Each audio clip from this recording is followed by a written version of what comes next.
Location, quality, the best. Price, lowest. Stepstone presenting luxury 2 BHK Thinnai apartment just 69 lakhs near Porur Kattupakam. Audi offer registration free. விருந்து வைக்க சொன்னால் படையல் போட்டார், அவ்வளோதான் ஒரே வார்த்தை.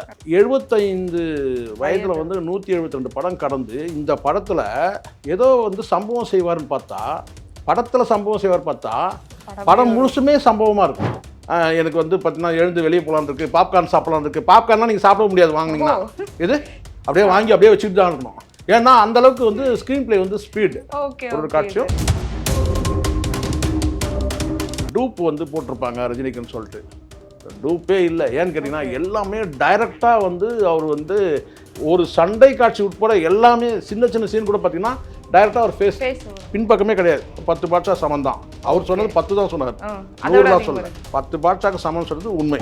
பாலிவுட்டுக்காக தான் வந்து அமீர் கானை போட்டிருக்காங்க. பட் அமீர் கான் வந்து என்ன பண்ணார் அப்படின்னு சொன்னால் ஒன்றும் பண்ணவே இல்லை. அமீர் கானை வந்து ஒரு பெரிய மிரட்டலாக காட்டணுன்றதுக்காகவே உடம்பு ஃபுல்லாக வந்து பெயிண்ட் அடிச்சுட்டு வந்து கொண்டு வந்து நிற்க வைக்கிற மாதிரி இருக்குது அந்த காட்சி.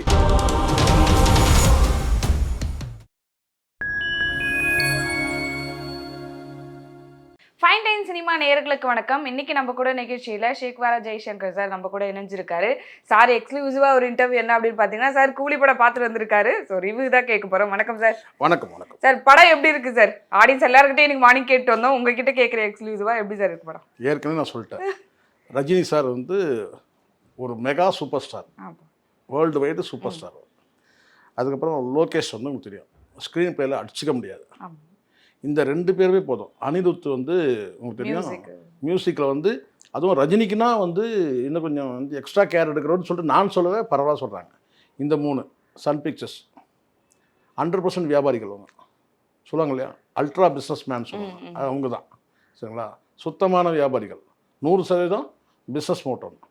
ஸோ இந்த மாதிரியான ஒரு 4 விஷயம் இருக்குது. இதை தாண்டி அதில் நடிக்கக்கூடிய நடிகர்கள் எல்லாருமே அந்தந்த ஸ்டேட்டில் வந்து ஸ்டார்ஸ், பெரிய ஸ்டார்ஸ் எல்லாமே.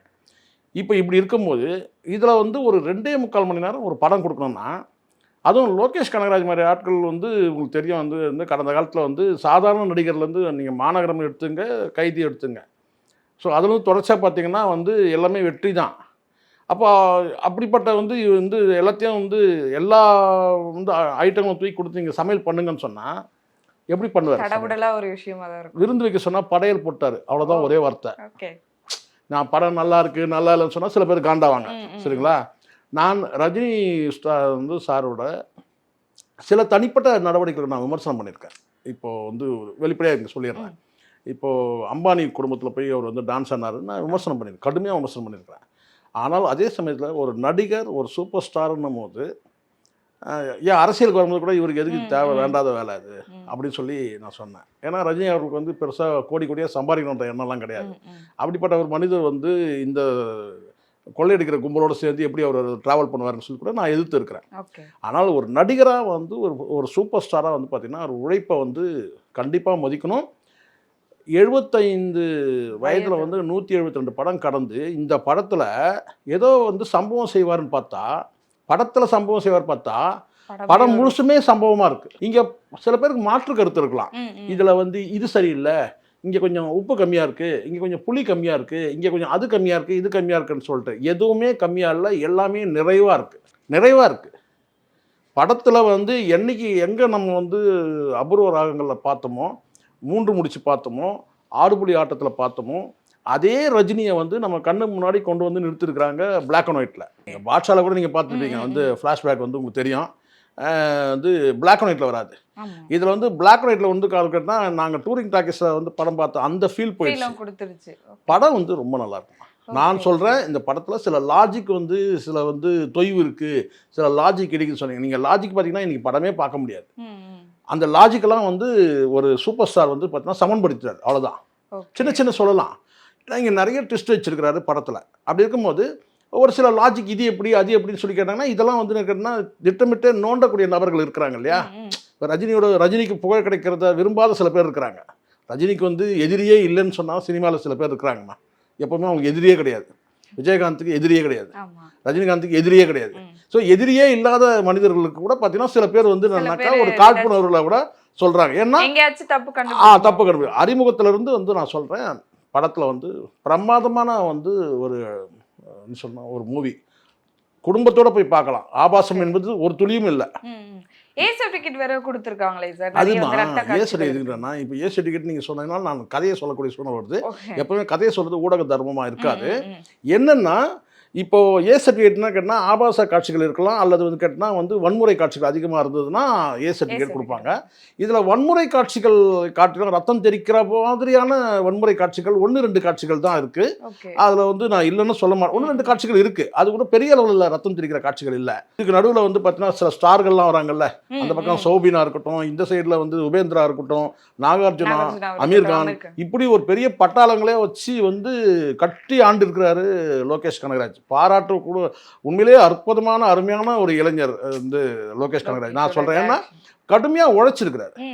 ஒரு பெரிய ஸ்டாரை வந்து எப்படி டெலிவர் பண்ணணும்ன்றது அவருக்கு தெரிஞ்சிருக்கு, எப்படி கொடுக்கணும், பிரசன்ட் பண்ணணும் ஆடியன்ஸுக்கு. எந்த வகையில ரஜினிகாந்த் அவருடைய ஆடியன்ஸை வந்து ஏமாத்தவே இல்லை. அதே சமயத்தில் பணம் கொடுத்து பார்க்கக்கூடிய வந்து 200 ரூபா டிக்கெட் கொடுத்து பார்க்குறவங்க யாரையும் வந்து ஏமாத்தவே இல்லை. இது 2 விஷயம் வந்து செஞ்சிருக்கிறாரு யாரு, லோகேஷ் கனகராஜ். எந்த வகையிலையும் வந்து கேட்டால் ஐயோ போர் அடிக்குது, எனக்கு வந்து பார்த்தீங்கன்னா எழுந்து வெளியே போகலான்னு இருக்குது, பாப்கார்ன் சாப்பிடலான்னு இருக்குது. பாப்கார்ன்லாம் நீங்கள் சாப்பிட முடியாது வாங்கினீங்கன்னா, இது அப்படியே வாங்கி அப்படியே வச்சுட்டு தான் இருக்கணும். ஏன்னா அந்த அளவுக்கு வந்து ஸ்க்ரீன் பிளே வந்து ஸ்பீடு. ஒரு காட்சியும் அற்புதமான எல்லாருமே பிரமாதமாக நடிச்சிருக்கிறாங்க. எஸ்பெஷலி நான் ஒருத்தர் சொல்லி ஆகணும் இந்த இடத்துல என்னன்னு கேட்டிங்கன்னா சோபின். அதனால என்ன ஒன்றுமே புரியலமா எனக்கு. அவரே ரஜினிகாந்தே வந்து வியந்திருக்கிறாரு. 2 இடத்துல சொல்கிறாரு, சாதாரண ஆள் கிடையாது அப்படின்ற அந்த ஒரு வார்த்தையை வந்து சொல்றாரு. அது வந்து எனக்கு அது வந்து அது உண்மையிலேயே அவர் உணர்ந்து சொன்னதான் நினைக்கிறேன். ஏன்னா மனுஷங்கிட்ட என்ன எனர்ஜி, உருவத்துக்கும் நடிப்புக்கும் சம்பந்தமே இல்லை. உருவத்துக்கும் நடிப்புக்கும் சம்பந்தமே இல்லைம்மா. ஒரு சொட்டத்தலை, இந்த மாதிரி ஒரு சொட்டத்தலை, பற்கள் பார்த்தீங்கன்னா வந்து ஏதோ இந்த சந்து பல்லு சொல்லுவாங்களா அந்த மாதிரி ஒரு பல்லை வச்சுக்கிட்டு அவர் வந்து ஆளும் வந்து பார்த்தீங்கன்னா பெரிய உயரம் ஆஜானுபாகான உருவ அமைப்பு இல்லை. மனுஷன் எனர்ஜி என்ன மிரட்டுறாரு படம் ஃபுல்லாக. ரஜினியும் சேர்த்தே மிரட்டுறாரு உண்மையிலே. ஸோ அந்த அளவுக்கு வந்து படம் வந்து வேற லெவலில் கூட நல்லா நடிக்கிறதுக்கான வாய்ப்பு, சம வாய்ப்பு அங்கே யாருக்குன்னு கேட்டிங்கன்னா ரஜினி அவர்களுக்கு தான் பெரிய வாய்ப்பு. அதே சமயத்தில் அதுக்கு ஈக்குவலாக வந்து சௌபின் வந்து. ஓகே சார், என்னோட கேள்வி அதான் இருந்துச்சு. ஏன்னா ஒரு பெரிய நடிகரோட படத்தை வந்து இயக்குறாங்க அப்படின்னா அவங்களுக்கு நிறைய இம்பார்ட்டன்ஸ் கொடுத்து அப்படிதான் கேரக்டர் போகும். ஆனால் இதில் இத்தனை பேர் வந்து இருக்காங்க அப்படின்னு, நாகார்ஜுனாவாக இருக்கட்டும், அமீர்கானா இருக்கட்டும், எல்லாருமே வராங்கும் போது அந்த லோகேஷ் எப்படி அதை பேலன்ஸாக கொண்டு போயிருக்காரு? இல்லை ரொம்ப டேலண்டான, அதுதான் நான் வியந்து பார்க்குறேன். நான் லோகேஷ் எப்படி இவ்வளோ பெரிய எப்படி கட்டி ஆண்டாயவன், எப்படி வந்து இவ்வளோ பெரிய ஸ்டார்களை வந்து எப்படி இப்போ தனித்தனியாக இருந்தால் பிரச்சனையே இல்லை. இவன் உபேந்திராவும் ரஜினி சாரும் சேர்ந்து ஃபைட் பண்ணுற மாதிரி ஒரு காட்சி, 2 பேரும் சேர்ந்து வில்லன்கள் தம்சம் பண்ணுற மாதிரி ஒரு காட்சி. இப்போ ஜெயிலரில் பார்த்தீங்கன்னா மோகன்லால் வருவார், அவர் தனியாக ஒரு சில காட்சி மட்டும்தான் இருக்கும். சிவராஜ்குமார் ஃபுல்லாகவே தனியாக வருவார். அப்போது அவங்கள வந்து ஷூட் பண்ணுறது வந்து டைரக்டர் வந்து ஈஸி தான். ஆனால் இதில் எல்லா நடிகரும் வந்து இவரோட கனெக்ட் ஆகிறாங்க, ரஜினியோட கனெக்ட் ஆகிறாங்க.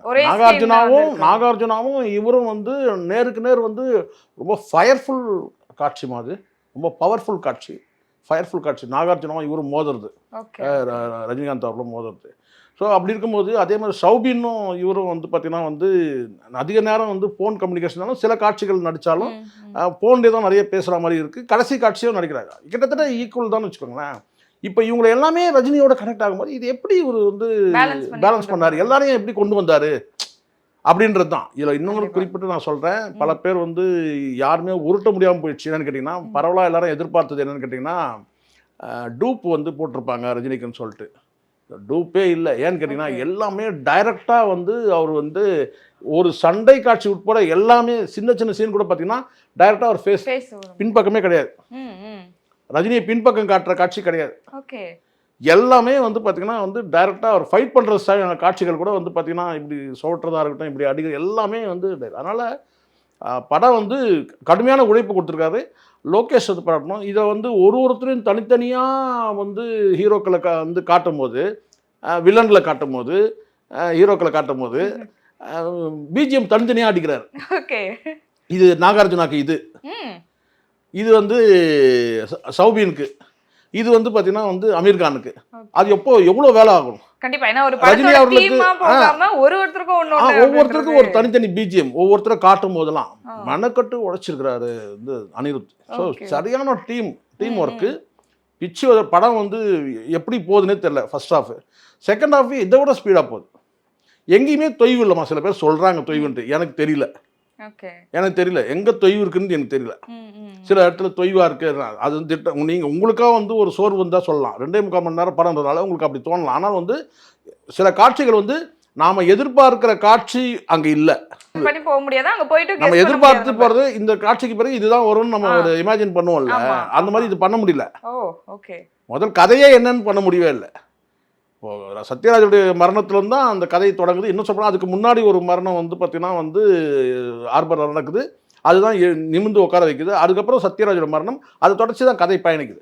அதுக்கப்புறம் இந்த ஃப்ளாஷ்பேக் இப்படி இருக்கும் அப்படி இருக்கணும் என்ன ஒன்று சொல்லலாம், ஒரு குறைய சொல்லணும்னு மனசில் வச்சுக்கிட்டா ஒன்று அந்த ஃப்ளாஷ்பேக் வந்து பார்த்தீங்கன்னா வந்து இன்னும் கொஞ்சம் காட்சி அமைப்போட சொல்லியிருக்கலாம். இந்த வசனத்தோட சொல்கிற மாதிரி இருக்குது. ஒரு சில காட்சிகள் மட்டும்தான் ரொம்ப குறைவான காட்சிகள் வந்து ஃப்ளாஷ்பேக்கில் காட்டுறாங்கன்னு வேணால் சொல்லாமல் தவிர மற்றபடி வந்து பார்த்தீங்கன்னா வந்து இல்லை. அமீர்கான் வந்து கொஞ்சம் அமீர்கானை வந்து என்னன்னா அவர் வந்து ஒரு வில்லனா இல்லை காமெடியனா அந்த மாதிரி இருக்குது. ஏன்னா அது காரணம் வந்து முகம் வந்து அமுல் பேபி மாதிரி இருக்கிற முகத்தில் நீங்கள் என்ன தான் மீசையை முறுக்கி விட்டாலும், என்னதான் நீங்கள் ஜிம் பாடி இருந்தாலும், உடம்பெல்லாம் டேட்டு குத்திக்கிட்டு வந்தால் கூட இது அநியாயத்துக்கு டேட்டு இருக்குது. யாருக்கு? அமீர்கானை வந்து ஒரு பெரிய மிரட்டலாக காட்டணுன்றதுக்காகவே உடம்பு ஃபுல்லாக வந்து பெயிண்ட் அடிச்சுட்டு வந்து கொண்டு வந்து நிற்க வைக்கிற மாதிரி இருக்குது அந்த காட்சி. அதுதான் என்ன சொல்லாம தவிர மற்றபடி ரஜினிகாந்த் அவர்கள் வந்து ரசிகர்களுக்கு வந்து மிகப்பெரிய இதுக்கு முன்னாடி வந்து நீங்கள் ஜெயிலரில் சில காட்சிகள் பார்த்துருக்கலாம். அதெல்லாம் வந்து பார்த்திங்கன்னா வந்து இதெல்லாம் பீட் பண்ணுற மாதிரி தான் இருக்குது. சண்டை காட்சிகள் எல்லாமே மெனக்கட்டு சண்டை காட்சியில் கடுமையாக உடைச்சிருக்கிறாங்க டீம், மொத்த டீமுமே. ஆனால் வந்து அது மேன்ஷனில் நடக்கிற சண்டையாக இருக்கலாம், இல்லை வந்து ட்ரெயின்குள்ளே நடக்கிற சண்டையாக இருக்கலாம், இப்படி எல்லா வந்து ஸ்ட்ரீட்டில் நடக்கிறது, ரோட்டில் நடக்குது, இப்படி எல்லா வந்து காட்சிகளும் வந்து பார்த்தீங்கன்னா வந்து ரொம்ப பார்த்தீங்கன்னா ஃபயர்ஃபுல்லாக இருக்குது, எனர்ஜெட்டிக்காக இருக்குது. படம் 100% வந்து பார்த்தீங்கன்னா வந்து பிளாக் பஸ்டர். அது தாண்டி போகும் படம் வந்து பார்த்தீங்கன்னா எனக்கு தெரிஞ்சு இந்த 1000 crores இல்லையா, இதில் அடிச்சிருவாங்கன்னு தான் நான் நினைக்கிறேன். நான் இத்தனையும் -18 முழுக்க முழுக்க -18ன்றதுக்கு அது வந்து வந்து ஃபயர் இந்த பரியல் கிரவுண்டில் எப்படி ஃபயர் பண்ணுறது எப்படின்றது வந்து தெரியல உங்களுக்கு. அந்த மாதிரி தான் பொல்யூஷன் வரும். இது வந்து பார்த்தீங்கன்னா அப்படியே சாம்பல் ஆகிற மாதிரி காட்டுறதுனால நிறைய பாடிகள் வரும். அதனால தான் உங்களுக்கு வந்து ஏ சர்டிஃபிகேட் கொடுத்துருக்கு. அதனால் வந்து படம் வந்து இந்த இப்போ நாளைக்கு லீவு, இன்னும் 2-3 நாள் லீவ்லாம் வரதுனால கேட்டினா ஆடியன்ஸ் நிறைய வரதுக்கு வாய்ப்பு இருக்குது. ஸோ 1000 crores அடிக்கிறதுக்கான பிரகாசமான வாய்ப்பு இருக்குது. ரிப்பீட்டட் ஆடியன்ஸ் வேறு கண்டிப்பாக நிச்சயமாக இருப்பாங்க இந்த படத்துக்கு. இப்போ நானே இன்னொரு முறை பார்க்கணும்னு நான் நினைக்கிறேன். உண்மையில தான். ஏன்னா சில காட்சிகள் நல்லா இருக்குது, அந்த காட்சிகளுக்காக நம்ம மறுபடியும் பார்க்கணும். நாகார்ஜுனா வந்து கிட்டத்தட்ட ரகுவரன் இல்லாத ஒரு ஃபீல் இருக்குல்ல, அந்த இது அதை பண்ணுறார். நாகார்ஜுனாவுக்கு வந்து கண்டிப்பாக வந்து ஒரு வித்தியாசமான ஒரு வில்லன் தான். நம்ம வந்து குபேரா படத்தில் பார்த்த மாதிரி பார்க்க முடியல. பட்டு வந்து அவருடைய அந்த பாடி ஸ்டைல், பாடி லாங்குவேஜாக இருக்கட்டும், அந்த ஹேர் ஸ்டைல் இதெல்லாம் வந்து கேட்டினா உங்களுக்கு தெரியும். அந்த ஸ்லாங் மட்டும்தான் வந்து ரகுவரன். அது அவர் தனித்தன்மை இது ரகுவரன். மற்றபடி அந்த தோற்றம் இதெல்லாம் வந்து பார்க்கும்போது பார்த்தீங்கன்னா வந்து இவர் வில்லனாவே கூட தொடர்ந்து பயணிப்பார் போல இருக்கு. அந்த மாதிரி இருக்கு. நல்லா இருக்கு. நல்ல ஒரு உருக்கமான காட்சிகள்லாம் அவருக்கு இருக்கு. அவருடைய மகன் இறந்து போற மாதிரி உருக்கமான காட்சிலாம் இருக்கு. ஸோ அதனால நல்லா இருக்கு படம். Okay sir. இப்போ நம்ம ஆமீர் கான் பத்தி பேசிட்டு இருந்தோம். நம்மளுக்கு வந்து பாத்தீங்கன்னா கேரளா ஆக்டர்ஸாக இருக்கட்டும், மலையாள ஆக்டர்ஸாக இருக்கட்டும், இல்லை கன்னடா தெலுங்குலேருந்து வரும்போது கொஞ்சம் ஈஸியாக வந்து தமிழ் ஆடியன்ஸ்க்கு கனெக்ட் ஆகிட முடியுது. ஆனால் இதே நம்ம ஹிந்திலேருந்து வரும்போது லைட்டாக அது கொஞ்சம் லேக் ஆகுதோ தமிழ் ஆடியன்ஸ்க்கு அப்படின்ட்டு. அப்படி இல்லை, இது பேன் இண்டியா மூவின்னு எடுக்கும்போது சில சிக்கல் இருக்க தான் செய்யுது. எப்படின்னா இப்போ உதாரணம் நான் சொல்கிறேன் பாருங்களேன். இப்போ உபேந்திரா வந்து கன்னடா ஆக்ட், உபேந்திரா வந்து பிரம்மாண்டமாக பயங்கரமாக பில்டப் கொடுக்குறாங்க. என்னென்னா அவர் வந்து ரூமை விட்டு வெளியே வரமாட்டார். ஒரு மேன்ஷனில் எல்லோரும் தங்கியிருக்கிறாங்க. அதில் நாங்கள் மொத்தம் 19 ரஜினியே சொல்லுவார் ஒரு கட்டத்துக்கு மேலே, எப்போ அவனை தட்டிட போகிறாங்கப்பா, அவன் ரூமை தட்டிட போகிறாங்க, கதவு தட்டிட போகிறாங்க அப்படின்னு சொல்லிட்டு. அப்போ அவன் வெளியே வரமாட்டார், எப்போவுமே வெளியே வரமாட்டார். ஒரு கட்டத்தில் வந்து மொத்தமே வந்து அந்த மேன்ஷனில் இருக்கிறவங்க 18 பேர். ரஜினியோட சேர்த்தா 19, உபேந்திரா சேர்த்தா 20. இப்போ ரஜினியோட 19 பேர் இருக்குது. அப்போ வந்து ரஜினி வந்து தமிழ் தெரியல உங்களுக்கு, தமிழ் வந்து அட்டாக் பண்ணுறதுக்கு வருவார் அவர் பெரிய கேங்கோட. அப்புறம் சொல்ல கேட்டினா நீ என்ன நினச்சிட்ட, நீங்கள் ஆளுங்களை எல்லோரும் நான் வளைச்சிட்டேன் அப்படின்னு சொல்லும்போது கேட்டினா அப்படியா என்ன எங்கள் ஆளுங்கிட்ட தான் உங்கள் ஆளுங்க இருக்கிறாங்க அப்படின்ற மாதிரி. அதாவது இவங்க ரஜினியோட ஆட்கள் தான் அவர் அரெஸ்ட் பண்ணிடுவாங்க. அப்போ அவர் சொல்ல கேட்டினா நீ மொத்தம் 18 பேர் தான் நீ பார்த்துருக்க, ஆனால் இங்கே 18 பேரோட ஒருத்தர் இருக்கார் 19வது ஆள் அப்படின்னு சொல்லுவார். 19 பேர் இருக்கிறாங்க இங்கே ஒருத்தரோட. அப்போ இவங்கன்னா விஷயம் தெரியாமல் போய் என்ன சொன்னாங்கன்னா அந்த கதவை தட்டிடுவாங்க. உபேந்திர கதவை தட்டிடுவாங்க. ஓகே. அவர் டிஸ்டர்ப் பண்ணால் அவருக்கு பிடிக்காதுன்ற மாதிரி சொல்லி ஒரு பில்டப் கொடுப்பாங்க. ஆனால் அப்படி வெளியே வர்றவர் வந்து என்ன செய்யணும் கேட்டிங்கன்னா வந்து ஒரு வேற லெவலில் ஒரு ஃபைட் கொடுக்குறாரு தான். ஓகே. பட் எனக்கு என்னன்னா அவர் பில்டப் பண்ண அளவுக்கு அவருடைய இல்லையோ கேரக்டர் வந்து அப்படின்றது. பில்டப் பண்ணல. அவருடைய காஸ்டியூமை கூட கொஞ்சம் பில்டப் பண்ணியிருக்கலாம்னு நான் நினைக்கிறேன். அவர் இன்ட்ரோலாம் ஓகே, எனக்கு சொல்லுவாங்கல்ல ஆரம்பம்லாம் பில்டப்லாம் ஓகே. ஆனால் அவர் வந்து ஃபைட் பண்ணுற அந்த காட்சி இதெல்லாம் வந்து பார்த்தீங்கன்னா கொஞ்சம் இன்னும் கூட வேற லெவலில் கொடுத்துருக்கலாம். காஸ்டியூம் கூட வேற மாதிரி கொடுத்துருக்கலாம் அப்படின்ற மாதிரி இருக்கு. ஆனால் வந்து இதுக்கு எதுக்கு நீங்கள் இது கேட்டதுக்காக நான் சொல்கிறேன், ஒவ்வொருத்தரும் நீங்கள் வந்து காட்டும்போது இப்போ பாலிவுட்டுக்காக தான் நல்லா தெரியுது.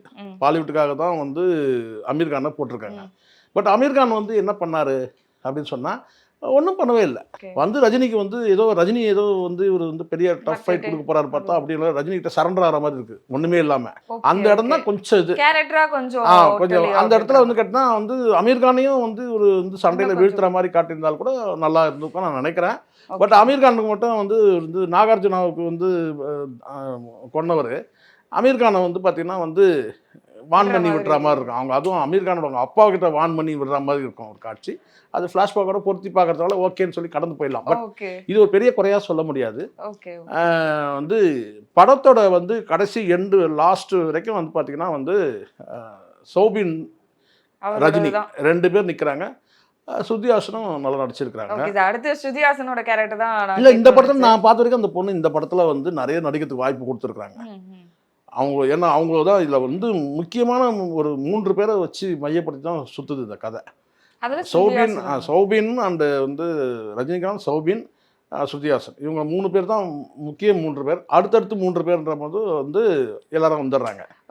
அந்த ரச்சிதாவோன்னு ஒரு பொண்ணு நடிக்கிறாங்க இல்லையா, அவங்க வந்து ஒரு வில்லி கேரக்டர் மாதிரி இதில் இருக்குது. அவங்களும் நல்லா நடிக்கிறாங்க.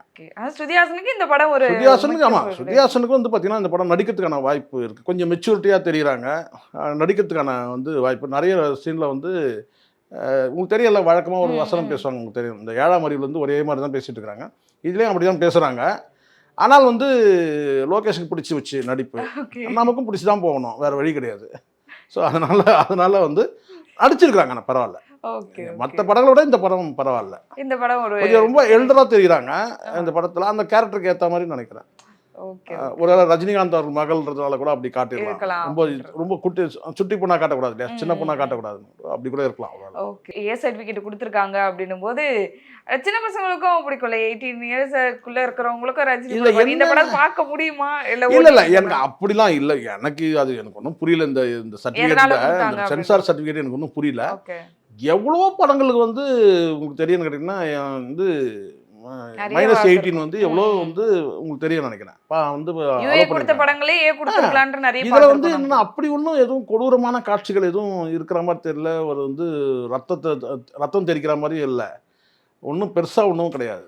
என்ன சுத்தியில வச்சு அடிக்கிற மாதிரியே வந்து கூலி படத்து பேர் பதில் சுத்தின்னு வச்சிருக்கலாம் போல இருக்கு. ஆளாளுக்கு சுத்தி எடுத்து அடிக்கிறானுங்க, சுத்தியில தான் கொள்றானுங்க எல்லாருமே. எவ்வளோ நல்ல நவீன ஆயுதங்கள்லாம் இருக்குல்ல, அது என்னவோ தெரியல. அது வந்து எல்லாருமே சுத்தியில வந்து அடிச்சு கொள்ற மாதிரி, சுத்தியில அடிக்கிற மாதிரி தான் காட்சிகள் நிறைய இருக்கு. ஸோ சுத்தியே காட்டுற மாதிரி இருக்கு. வந்து எவ்வளோ வெப்பன்ஸ்லாம் இருக்குல்ல, அதில் எதுக்கு இந்த சுத்தியை காட்டுறாங்க? துப்பாக்கி இருக்கு, எல்லாம் இருக்குது. ஆனால் வந்து சுற்றியை தான் காட்டுற மாதிரி. ஒரு வேலை வந்து ஏன்னா இந்த மாதிரி ரெஸ்ட்ரிக்ஷன் வந்துருக்கு உங்களுக்கு, கத்தியெல்லாம் பயன்படுத்தாதீங்க, கத்தியை பயன்படுத்து. ஆனால் கத்தியும் பயன்படுத்துகிறாங்க, பயன்படுத்தாமலாம் இல்லை, இந்த படத்தில் கத்தியும் பயன்படுத்துகிறாங்க. ஆனாலும் பெரும்பாலும் சுற்றி தான் வந்து அடித்து கொள்கிற மாதிரி தான் பல காட்சிகள் இருக்குது. அது சத்யராஜை கொள்றதும் சுற்றி தான். வந்து பல பேர் வந்து நிறைய சொல்ல முடியாதுல்ல, உள்ள நிறைய பேர் யாரை கொள்றாங்கன்றது நிறைய சிக்கல் இருக்காது. நீங்க வேற தனியாக அதனால தான் இன்னொரு தடவை யாரை கொள்றாங்கன்றது, எத்தனை கொலை நடக்குதுன்றதை நீங்க வந்து தனியாக நோட் போட்டு எழுதணும்னு வச்சுக்கோங்களேன். அப்படிதான் இருக்கு. ஆனா படம் விறுவிறுப்பா இருக்குமா. இதனால வந்து குழந்தைங்கள்லாம் பார்க்க கூடாத படம்லாம் ஒன்றும் கிடையாது, ஆபாசம்லாம் ஒன்றுமே கிடையாது. அந்த மோனிகா பாட்டு மட்டும்தான் வந்து அதில் என்ன ஆபாசம் இருக்கு, ஒன்றும் கிடையாது. படம் நல்லா இருக்கு, எல்லாரும் எல்லா தரப்பிலும் போய் பார்க்கலாம், குடும்பத்தோட போய் பார்க்கலாம். -18 ஏன்றது ஏ சர்டிஃபிகேட்னால அந்த -18 தான் வந்து அவாய்ட் பண்ணுறோம். மற்றபடி எல்லாருமே ஃபேமிலியோட போய் பார்க்கலாம், எந்த சிக்கலும் கிடையாது, எந்த சிக்கலும் இல்லை. இது நிறைய பேர் வந்து என்ன, நாங்கள் மார்னிங் ரிவ்யூ போயிட்டு வந்தோம், பப்ளிக் ரிவ்யூ போயிட்டு வந்தாலும் என்ன சொல்கிறாங்கன்னா லாஸ்ட் 20 மினிட்ஸ் தான் வந்து கதையே இருக்குது, அது வரைக்கும் வந்து கொண்டு போயிருக்காங்க. சில இடத்துல இல்லை வந்து என்னன்னா ஃப்ளாஷ்பேக்ன்றது உங்களுக்கு தெரியலமா, ஃப்ளாஷ்பேக் பேக்கில் தானே சொல்லுவாங்க. ஃப்ளாஷ்பேக் முன்னாடியே சொல்கிறாங்களா? ஃப்ளாஷ்பேக்ன்றது வந்து கடைசியாக தான் சொல்லுவாங்க. அதில் வந்து கொஞ்சம் காட்சி அமைப்போட சொல்லியிருந்தா நல்லா இருக்கும். அது மட்டும் தான். அது காட்சி அமைப்போட சொல்லுவாங்க. இப்போ நீங்கள் இந்த படம் உங்களுக்கு தெரியும், கபாலி படத்தில், சாரி கபாலி இல்லை, காலா படத்தில் வந்து பார்த்தீங்கன்னா அவர் லவ் சொல்லுவார் இல்லையா, அது வந்து பார்த்தீங்கன்னா வந்து ஒரு டிராயிங்கில் காட்டிடுவாங்க, உங்களுக்கு தெரியும். ஆமாம். ஸோ இதை வந்து நான் முன்கூட்டியே கொஞ்சம் இந்த ஃப்ளாஷ்பேக்கை கொஞ்சம் முன்னாடி கொஞ்சம் அவிழ்த்து இருந்தாங்கன்னா அது நமக்கு வந்து கேட்டால் ஆர்வம் எல்லாம் போயிடும். அப்போ பின்னாடி வெயிட் வைக்கணுன்றதுக்காக வச்சிருக்கிறாரு. அந்த வெயிட் வைக்கும் போது என்னன்னு கேட்டிங்கன்னா கொஞ்சம் காட்சி அமைப்போடு அந்த ஃப்ளாஷ்பேக் சொல்லிட்டு தான் நல்லா இருந்திருக்கும். அந்த காட்சி அமைப்பு கம்மியாக இருக்குது, இவர் சொல்லக்கூடியது அதிகமாக இருக்குது. இப்போ ஃபேமிலியை பற்றி சொல்லும் போது சத்யராஜ் வந்து நண்பர், அதே சமயத்தில் வந்து மைத்துனர், அதாவது அவர் தங்கையை கல்யாணம் பண்ணிட்டு இருக்கிறாரு அவர். அப்போ அப்படி இருக்கும்போது வந்து பார்த்தீங்கன்னா அது சரியான முறையில் ஃபோட்டோலையோ இல்லை இதுலையும் காட்டாமல் ஒரு காட்சி அமைப்பில் காட்டவே இல்லை. Okay okay. ஆர்பல் நடக்கிற அந்த மர்டரு இதை தான் காட்டுறாங்களே தவிர குடும்ப சென்டிமெண்ட்டுக்கே போவே இல்லை. யாரு குடும்ப ஃபேமிலி வெறும் ஓரலாவே இருக்கு, வாயிலே இருக்கு. அந்த குடும்ப சென்டிமெண்ட்டோட கொஞ்சம் போய் தான் இன்னும் கொஞ்சம் டச் ஆயிருக்கும் படம் அப்படின்னு நான் நினைக்கிறேன். பட் எப்படினாலும் குறையில்லை, இது வந்து பெரிய குறையா கிடையாது, சொல்ல முடியாது. எல்லாருக்கும் பிடிக்கிற மாதிரி தான் இருக்கு. அது கதையை புரிஞ்சுக்கிறதுல கொஞ்சம் சிரமம் ஏற்படுறதா சில பேர் சொல்றாங்க, கதை புரியலன்னு சொல்லிட்டு. நீங்க நிதானமா பாத்தீங்கன்னா வந்து புரியணும். ஒண்ணு. ரெண்டாவது இன்னொன்னு இருக்குன்னு கேட்டா, பொதுவாக இப்போ நான் ஆந்திராவில் போய் பார்த்தேன். இங்கேருந்து காரில் போய் வந்து நேற்று நைட்டே கிளம்பி பார்த்தேன். அங்கே ஆடியன்ஸோட ஆர்ப்பாட்டம் ஆரவாரம் கொஞ்சம் குறைவாக இருந்தது. இங்கே ஆர்ப்பாட்டம் ஆரவாரம் அதிகமாக இருக்கும்போது கேட்டால் அவர் என்ன பேசுகிறாரு என்ன சொல்கிறாரு புரியாது இல்லையா, அதனால கூட இருக்கலாம். அதனால ஒரு முதல் 1 நாள் 2 நாள் அப்படி இருக்கும். அப்புறம் வந்து உங்களுக்கு வந்து கதையை நீங்கள் அமைதியாக பார்த்தீங்கன்னா புரியும். அந்த அளவுக்கு நான் ரொம்ப சிக்கலெல்லாம் ஒன்றும் பண்ணவே இல்லை. Okay okay sir. ஸோ நல்லபடியாக சில பேர் திட்டமிட்டு சொல்கிறாங்க, சில பேர் வந்து விஜய் ரசிகர்கள் வந்து வேணும்னே வந்து நெகட்டிவ் ரிவ்யூ கொடுக்குறாங்கன்னு சொல்கிறாங்க. அது எவ்வளோ தூரம் உண்மைன்றது நமக்கு தெரியல. பட் என்ன கேட்டால் வந்து இந்த நெகட்டிவ் ரிவ்யூ இவங்கெல்லாம் சொல்கிறதுனால வந்து அந்த படம்லாம் வந்து ஓடாமல் போயிடும்லாம் சொல்ல முடியாது. கண்டிப்பாக எனக்கு தெரிஞ்ச வரைக்கும் வந்து பார்த்தீங்கன்னா ரஜினி வந்து இது வரைக்கும் அவர் கெரியரில் எத்தனையோ படங்கள் கொடுத்துருக்கிறாரு. அவர் சொன்ன மாதிரி 10 பாட்ஷா சொன்னார் இல்லையா, இது அப்படி சொல்ல முடியும், இது சொல்ல முடியும். 10 பாட்ஷா சமம் தான். அவர் சொன்னது 10 தான் சொன்னார், 100லாம் சொல்லல. 10 பாட்ஷாக்கு சமம் சொல்றது உண்மை. நான் சொல்கிறேன் 2 பேரும் இந்த படத்தில் ரொம்ப பிடிச்சிருக்கு. ஒன்றுன்னு கேட்டிங்கன்னா, ஒன்று ரஜினி சாரும் நடிப்பு, சௌபின் தான். ரெண்டுமே வந்து பார்த்தீங்கன்னா மனுஷன் பின்னி எடுக்கிறாரு. எனர்ஜி என்ன எனர்ஜி அப்படிப்பா. சௌபின் வந்து நானும் நிறைய படம் பார்த்துருக்கேன், மலையாள படம் பார்த்துருக்கேன். அந்த கேரக்டரோட ஒன்றி போயிடுவார். இதை ரொம்ப என்ஜாய் பண்ணியிருக்கிறாங்க. அப்படிதான் நான் நினைக்கிறேன். ஸோ அடுத்தடுத்த படங்கள் நம்ம பார்த்துட்டு பேசுவோம். இந்த படத்தோட ரிவ்யூ எப்படி இருக்கு, மக்கள் என்ன சொல்றாங்க அப்படின்றத நம்ம பார்க்கலாம். ரொம்ப நன்றி சார் ரிவ்யூ கொடுத்து. ஸோ ஆடியன்ஸ் நீங்களும் போயிட்டு படம் பார்த்துருப்பீங்க, உங்களுக்கு கூலி படம் பிடிச்சிருந்துச்சா, எவ்வளோ ரேட்டிங் கொடுப்பீங்க, உங்களோட ரிவ்யூ என்ன அப்படின்றத நீங்க கமெண்ட்ஸ்ல சொல்லிடுங்க. இதே மாதிரி இன்னும் நிறைய படத்தோட ரிவ்யூஸா இருக்கட்டும், நிறைய அப்டேட்ஸோட நான் உங்களை வந்து மீட் பண்றேன். அது வரைக்கும் உங்களிடம் வந்து விடைபெறுவது அர்ச்சனா. பாய்.